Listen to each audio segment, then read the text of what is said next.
आज हम इस वीडियो में देखेंगे निबोस IGC1 element 4 health and safety monitoring and measuring. तो जो निबोस का बुक है IGC1 उसका एलिमेंट 4 के बारे में हम बात करेंगे, health and safety monitoring and measuring. Monitoring and measuring मतलब कि साइट में हेल्थ सेफ्टी का प्रोसेस कैसे चल रहा है, उसको कैसे मैनेज किया जा रहा है और जो उसका आउटकम है वो कैसे उसको मेजर किया जाता है। तो सबसे पहला चीज है एक्टिव एंड रिएक्टिव मॉनिटरिंग।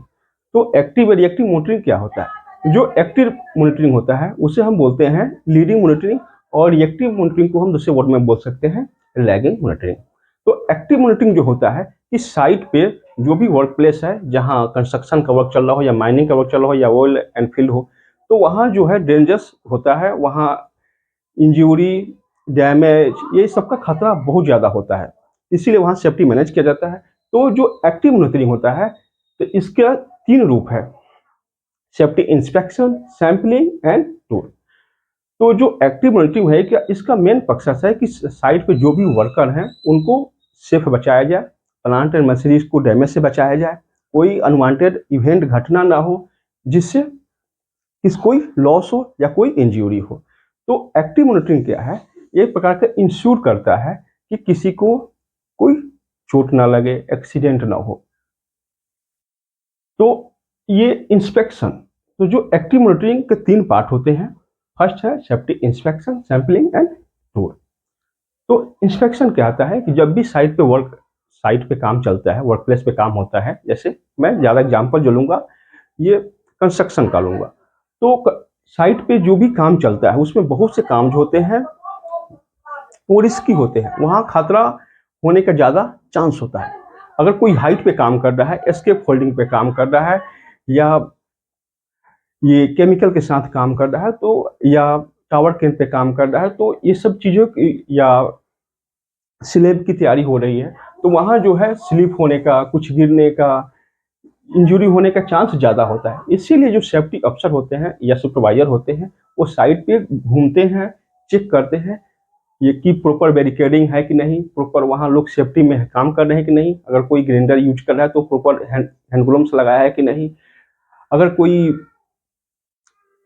अगर कोई साइट में ये वेल्डिंग का काम चल रहा है तो वहाँ वो प्रॉपर ग्लास यूज कर रहा है कि नहीं।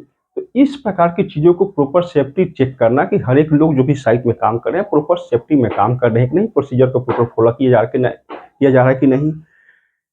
तो इस प्रकार की चीज़ों को हम बोलते हैं सेफ्टी इंस्पेक्शन। जब सेफ्टी अफसर प्रॉपर घूम के हर एक चीज़ों को चेक करता है, इंश्योर करता है कि हर एक चीज़ इन ऑर्डर में है, एज पर प्रोसेस है, एज पर कंपनी पॉलिसी है, as per law and order है और कंप्लायंस को मीट कर रहा है, तो इस कंडीशन को हम बोलते हैं, इस कंडीशन को चेक करने का, इंश्योर करने का जो प्रोसेस है उसे सेफ्टी इंस्पेक्शन कहते हैं। अब दूसरा चीज है सैंपलिंग। सैंपलिंग क्या होता है, बहुत सी चीजें होती हैं जिसको हम 1 बाय 1 नहीं चेक कर सकते, उसमें बहुत से टाइम लगता है। सपोज कीजिए कि साइट में 50 सिलेंडर है, फायर एंड फाइटिंग वाली सिलेंडर है, तो उसमें से अगर 50 को 1 बाय 1 बाय चेक करेंगे तो उसमें बहुत से टाइम लगेगा। तो रेंडमली हम क्या करेंगे, उसमें से 5 जो सिलेंडर है उसको उठाएंगे, उसको चेक कर लेंगे। अगर उसमें कोई डिफेक्ट मिल गया, एक्सपायर्ड मिल गया, तो उससे पता चलेगा कि इसमें कुछ ना कुछ डिफेक्ट है, फिर उसको 1 बाय 1 चेक करेंगे। और दूसरी चीज है टूर।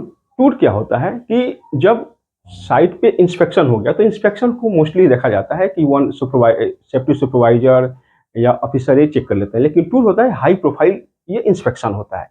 टूर को हम हाई प्रोफाइल इंस्पेक्शन करते हैं, इसमें साइट का प्रोजेक्ट मैनेजर होता है, कंस्ट्रक्शन मैनेजर होता है, ये कंपनी के डायरेक्टर होते हैं, सेफ्टी का मैनेजर्स होते हैं। तो 4 से 5 बंदे जो होते हैं मैनेजमेंट से, ये लोग हर एक चीज़ों को सेफ्टी में देखते हैं। हालांकि वो सेफ्टी के अलावा क्वालिटी भी देखते हैं, लेकिन अगर ये टूल सिर्फ सेफ्टी पर्पज से किया जाए तो सिर्फ सेफ्टी की हर एक चीज़ों को देखेंगे। और उसमें दूसरी चीज़, वो लेबर से पूछ भी सकते हैं, जो डेंजरस वर्क हो रहा है वहाँ जाके देख भी सकते हैं और आउटकम बताएंगे कि हाँ चीज़ें उन्होंने फाइंड किया, उन्होंने ये चीज़ देखा। उसके बाद है arrangement, arrangement for active reactive monitoring. तो अरेंजमेंट जो चीज़ है ये है कि जो सेफ्टी का इंस्पेक्शन किया जाता है या जो कुछ भी चीज़ें हैं, तो उसके लिए अरेंजमेंट क्या है, उसके लिए जो भी स्टाफ है उसकी क्वालिफिकेशन क्या है, रिस्पॉन्सिबिलिटी क्या है, फ्रीक्वेंसी क्या है, डेली बाय डेली चेकिंग हो रहा है कि एनुअली हो रहा है कि रूटीनली कभी कभी हो रहा है या रैंडम हो रहा है। तो इससे ही हम बोलते हैं अरेंजमेंट। हालांकि अरेंजमेंट बहुत बड़ा चीज है, लेकिन मैं इसको चाहता हूँ मिनिमम में टाइम में बताने का, क्योंकि वीडियो लंबा हो सकता है। हम बात करेंगे रिएक्टिव मॉनिटरिंग के बारे में। रिएक्टिव मॉनिटरिंग को हम लैगिंग मॉनिटरिंग भी बोलते हैं और इसे स्टैटिक मॉनिटरिंग भी बोलते हैं। तो सबसे पहले हम देख लेते हैं कि रिएक्टिव मॉनिटरिंग होता क्या है। रिएक्टिव मॉनिटरिंग क्या होता है, इसको हम मैनेज करने के लिए जो भी साइट में डैमेज का, इंजरी का, सिकनेस का जो डेटा होता है उसी के बेस को उठा के हम कंपेयर करते हैं कि साइट में जो सेफ्टी परफॉर्मेंस है कैसा है, जो डैमेज रेट है या एलटीआई है वो पहले की अपेक्षा बढ़ा है या घटा है। तो इस प्रकार हम साइट में सेफ्टी को एक्टिव एंड रिएक्टिव मॉनिटरिंग के माध्यम से कंट्रोल करते हैं। लेकिन इस सभी कंट्रोल करने के बावजूद साइट में कभी कभी अनवांटेड इवेंट हो जाता है, कोई चीज घटित होता है जिससे कोई पर्सन की इंजरी हो जाए या कोई इक्विपमेंट या मशीनरी लॉस हो जाए। तो उसी चीज को जानने के लिए, ताकि वो फिर फ्यूचर में ना हो, उसको उस इंसिडेंट को इन्वेस्टिगेशन किया जाता है। तो इसकी बहुत लंबी प्रोसेस है।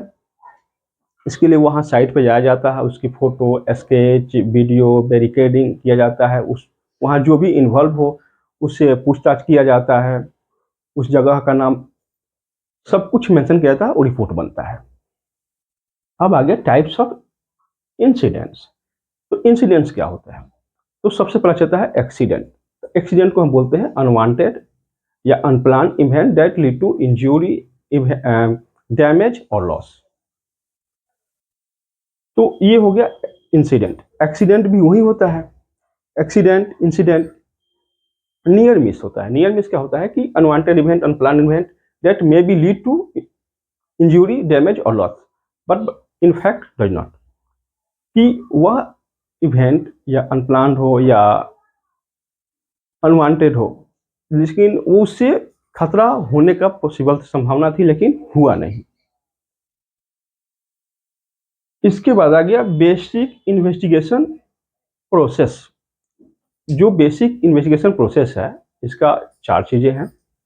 गैदरिंग फैक्चुअल इंफॉर्मेशन, जो भी साइट में फैक्चुअल इंफॉर्मेशन है उसको गैदर करना, उसको एनालाइज करना, फिर उसके लिए कंट्रोल मेजर इनिशिएट करना और रिमेडी एक्शन लेना ताकि वो फिर दोबारा ना हो।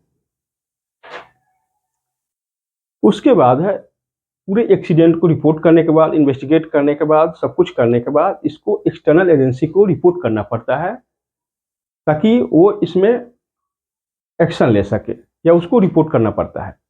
तो ये जो भी साइट में सेफ्टी अफसर होता है ये सभी चीज को कोई भी एक्सीडेंट साइट में अगर हो गया उसको इन्वेस्टिगेट करता है, उसकी रिपोर्टिंग करता है और जो एक्सटर्नल एजेंसियां हैं उसको एक कॉपी सबमिट करता है। अब आ गया health and safety auditing. Auditing क्या होता है, डिटेलिंग एग्जामिनेशन। ये किसी भी चीज को डिटेल में चेक करने का होता है कि जो भी हमारा हेल्थ एंड सेफ्टी पॉलिसी है, ये अरेंजमेंट है, ये सभी प्रॉपर काम कर रहा है कि नहीं कर रहा है। ऑडिटिंग का थ्री चीज है, pre preparation, during and in the. इसके तीन पार्ट होते हैं। प्री, ऑडिट होने से पहले कोई भी वर्क प्लेस हो या कंपनी हो या पूरे वर्क साइट में वहाँ ये चीज़ों को इन्फॉर्म कर जाता है कि इस डेट में ऑडिट होने वाला है। तो वहाँ जो एक्सटर्नल एजेंसी हो या इंटरनल ऑडिट हो तो वहाँ ऑडिटर आते हैं, वन बाय वन पॉलिसी को चेक करते हैं, अरेंजमेंट को चेक करते हैं, जो भी एक्सीडेंट हो या इंसिडेंट हो उसको चेक करते हैं, उसके लिए एक्शन क्या लिया गया उसको चेक करते हैं। उसके बाद अपनी रिपोर्ट सबमिट करते हैं। रिपोर्ट में देखा जाता है कि उन्होंने क्या फाइंड किया। वो ऑडिटर जो है वो वहाँ जाके किसी वर्कर से डायरेक्ट पूछ भी सकते हैं।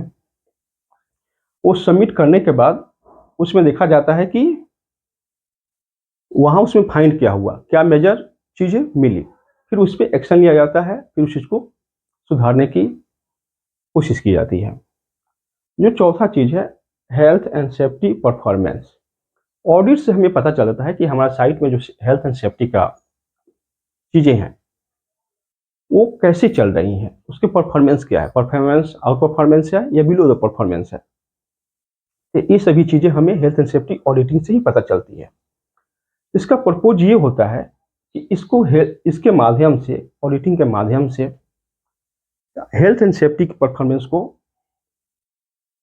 कंट्रोल किया जाए, मैक्स जो एलटीआई है, डैमेज है, लॉस है, उसको रिड्यूस किया जाए और एक अच्छा हेल्थ एंड सेफ्टी कल्चर को इनिशिएट किया जाए और जो पॉलिसी है उसमें टाइम टू टाइम रिव्यू किया जाए और जो भी चेंजेज है उसको चेंज किया जाए और सेफ्टी को बेहतर से बेहतर बनाया जाए। Thank you.